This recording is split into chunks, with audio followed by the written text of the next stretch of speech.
Всем привет! Сегодня поговорим про сплит-тонирование. Что это за техника? Как ее применять? Откуда она появилась? И чем отличается пленочный метод от цифрового?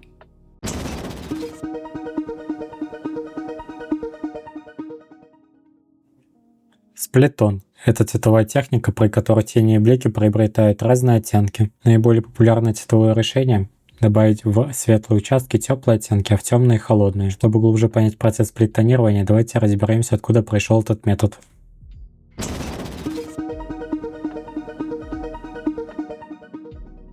Он появился в аналоговой фотографии XIX века как химический процесс тонирования отпечатков, при котором разные компоненты эмульсий по-разному взаимодействовали с химикатами, создавая двойное окрашивание. Этот экспериментальный процесс получил широкое распространение в конце XIX – начале XX века. Практика раздельного тонирования часто ассоциируется с такими художественными течениями, как пикториализм, в рамках которого фотографы стремились вызвать эмоции с помощью творческих манипуляций. К середине XIX века фотографы уже активно использовали раздельное тонирование как художественный прием, а позже кинематографисты и колористы адаптировали эту концепцию для работы с пленкой. Зачем применяют сплит-тонирование? На мой взгляд, в первую очередь для усиления атмосферы изображения и передачи эмоционального контраста. Также этот метод помогает приблизить картинку к пленочному виду и сформировать собственный лук. И раз уж мы затронули тему пленки, давайте поговорим подробнее.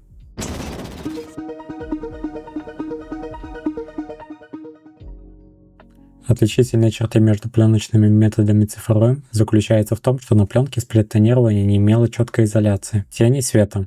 Эффекты зависели от типа эмульсии, химических процессов и способов печати. Изменения были менее контролируемыми, но более органичными и текстурными. И результаты часто оказывались непредсказуемыми. Появлялись неровные края, ореолы или едва заметные переходы. В цифровом же методе процесс более точный и математически выверенный, что делает его предсказуемым и позволяет добиваться одинакового результата между кадрами. Но у такого подхода есть и минус. Результат может быть слишком чистым и выглядеть менее естественно по сравнению с пленочным методом. Теперь, когда мы узнали, что такое сплит-тон, давайте начнем создавать его, используя DaVinci.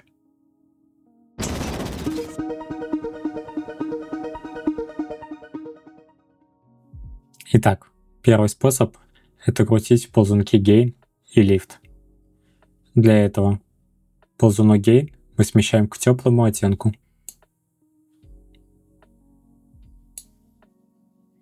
Lift мы смещаем к холодному оттенку. Вот что у нас получилось. До. После. Было. Стало. Давайте посмотрим, как он работает на нашей серой шкале.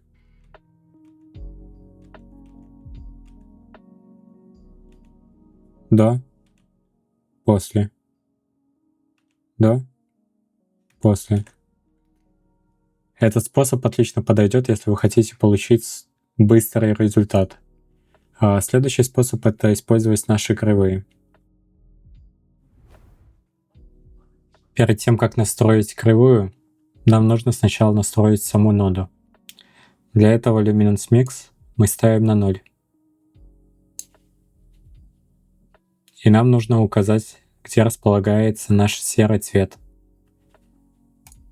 Для этого я использую Distill от Mononodes.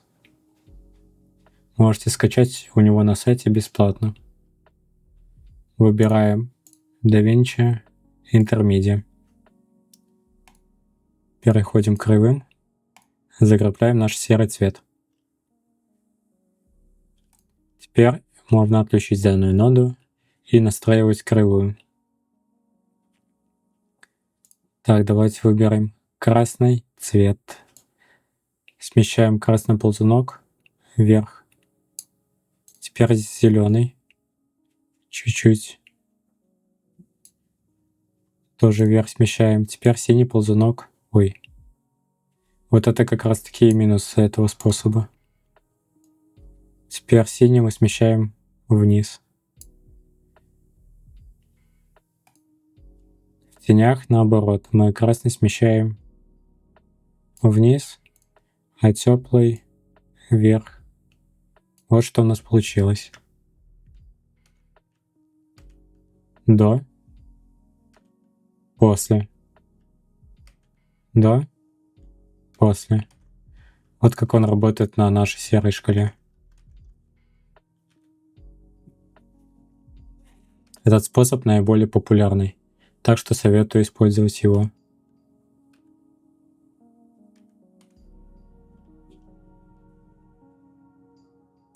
Если вы хотите уменьшить результат, вы можете ползунок gain сместить в отрицательное значение.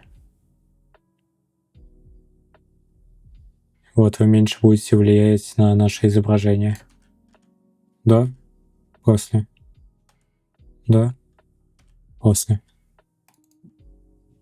Если вы хотите уменьшить эффект для нейтральных оттенков, для этого нужно добавить несколько точек внизу и несколько точек вверху, чтобы разделение тонов не начиналось слишком рано. Еще вы можете использовать qualifier и настраивать насыщенность.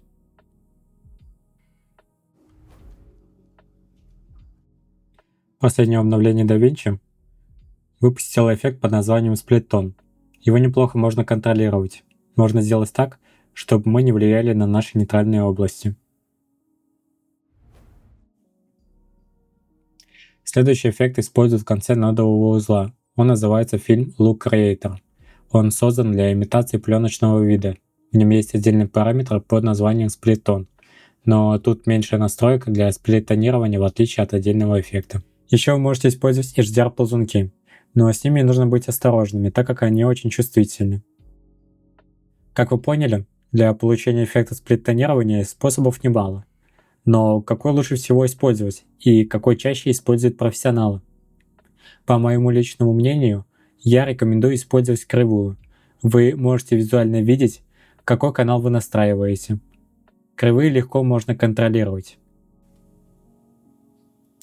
Ну вот и все. Мы узнали, что такое сплит-тон и какие инструменты использовать для получения раздельного тонирования. Не болейте. Всем пока-пока.